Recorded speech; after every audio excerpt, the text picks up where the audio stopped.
Hola, buenos días. Vamos a hablar de Unidad 2, las diversiones y el arte.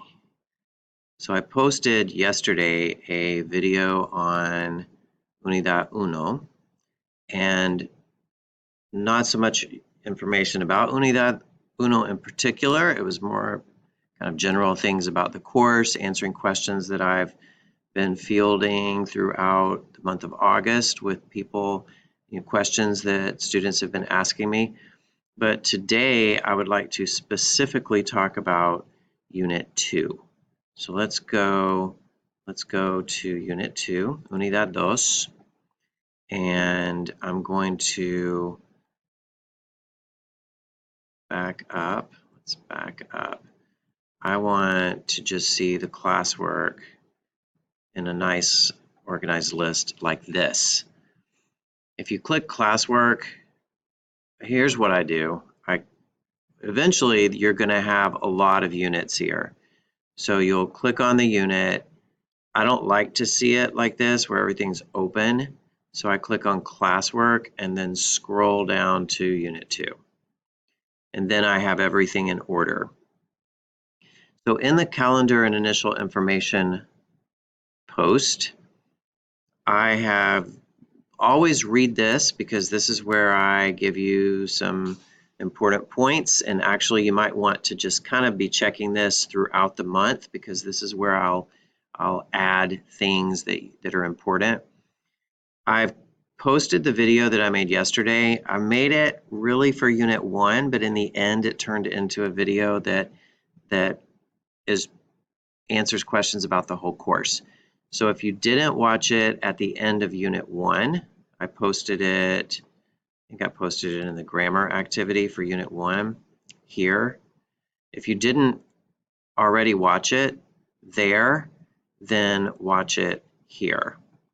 And this video that I'm making right now, I'm going to post it here. Specific info on Unit 2, and in particular the grammar. Now, when I say the grammar, what I'm talking about here, I've created a calendar for you for the month of September, so you know when everything is due. Beside that, I have posted the grammar for this unit. This is really the grammar that for the 0.5 activity, scroll down to the 2.5, this is where you're going to take a test over this grammar. So I've posted the grammar plan in both places. So when you open this, it's going to be the same setup for every unit. You see what the concept is. Here the concept is direct object pronouns.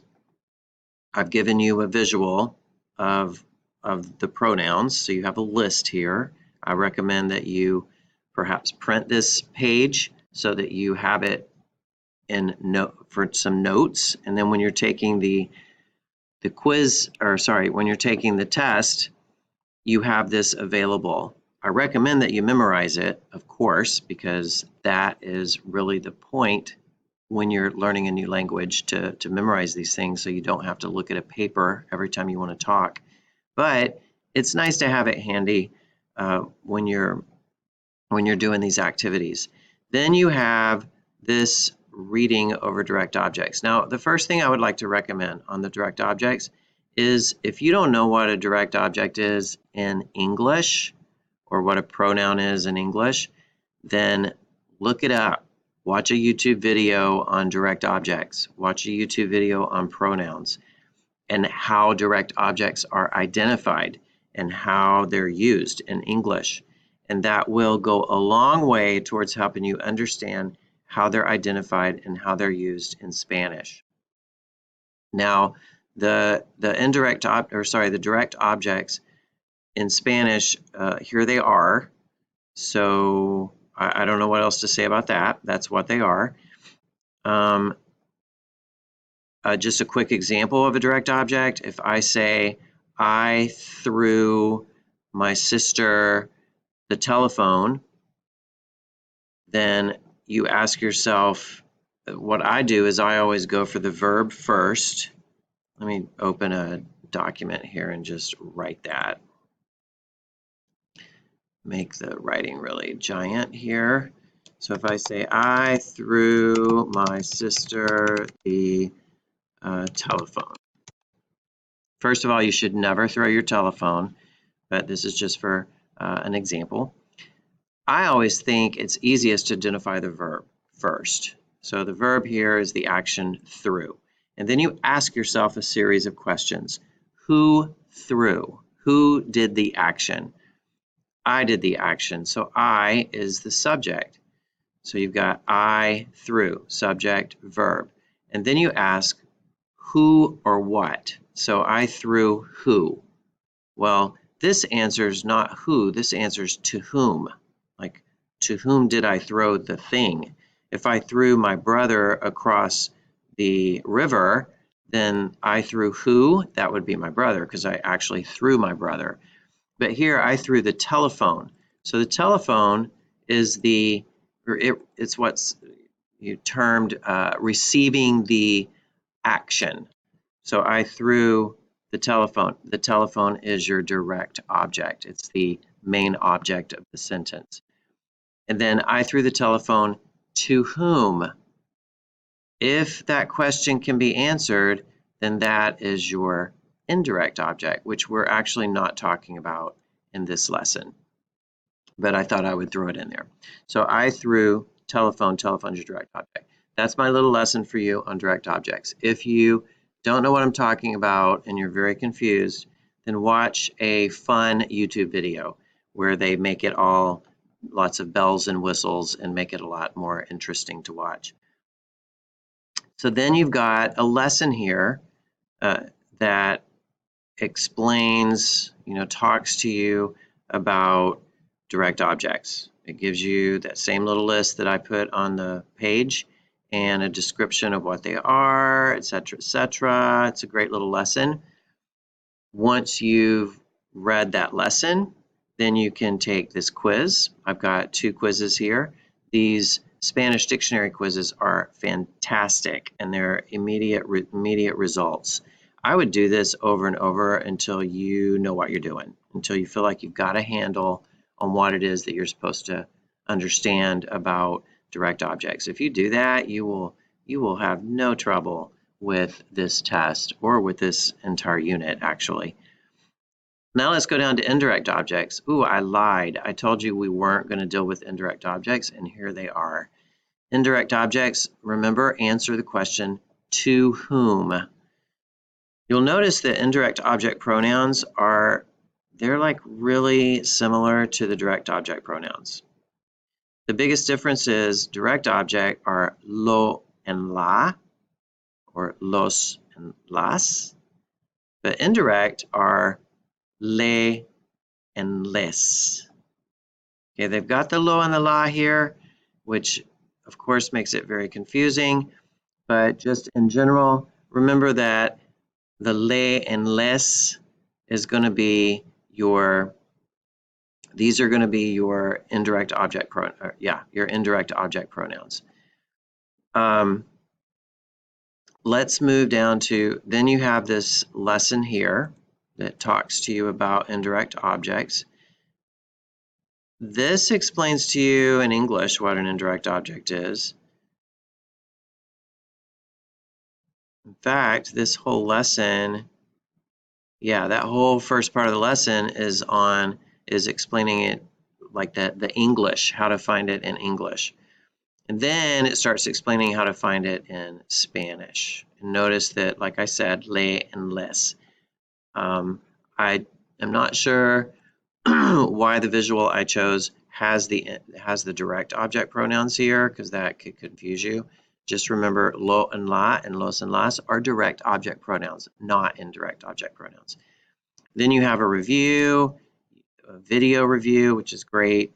Then you have a practice to put these into their place, how to use them. All right. Then the next to last thing here is gustar and similar verbs. You should have already dealt with gustar in previous Spanish courses, but gustar is often translated in a Spanish class as like. So to say, I like pizza, they say you need to say in Spanish, me gusta pizza, me gusta la pizza. Well, gustar doesn't literally mean like. It literally means to please. So it's not I liking the pizza, it's the pizza pleasing me. So gustar always follows the object. You have to know what the direct object is to know how to conjugate gustar. Most often, it's conjugated, as you can see down here, it's conjugated in the singular, gusta, or it's conjugated in the plural. If this were gustar, it would be gustan. So gusta and gustan. It's very unusual that it would be translated with I. You know, you don't say I, yo gusto. I mean, you could, but it means something entirely different. So remember, the two endings that are most common with gustar are going to be a and an. Notice that all of these end in either a or an. And these are all verbs like gustar. So it's the object that determines the conjugation of the verb. So here it's pizza pleases me. Sports interest me. Or interest here, it's interest you. A ti te interesan. Eating enchants Juan. So Juan loves to eat. So really what we're saying is eating enchants Juan, etc. Anyway, there's some videos on this, and then you have some practice. And then finally on this lesson is reflexive verbs. Reflexive verbs are verbs that the action return, like it, yeah, I don't really even know how to say this. An example in English would be I hurt myself. So in Spanish, to hurt is dañar, and then I would say dañarme, like me dañé, me hice daño. The me is the reflexive piece here. Now, se is just in the infinitive. So notice all these have comprar, vestir. They all are in the infinitive, and they have se at the end. That's how they indicate that this is a verb that can be used reflexively. It doesn't always have to be used reflexively. Here it's saying to buy myself. So I buy myself some clothes.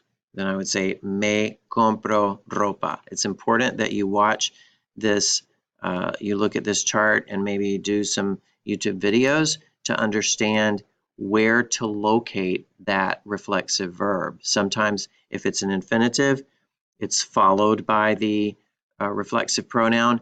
If it's a conjugated verb, the pronoun goes in front of the verb.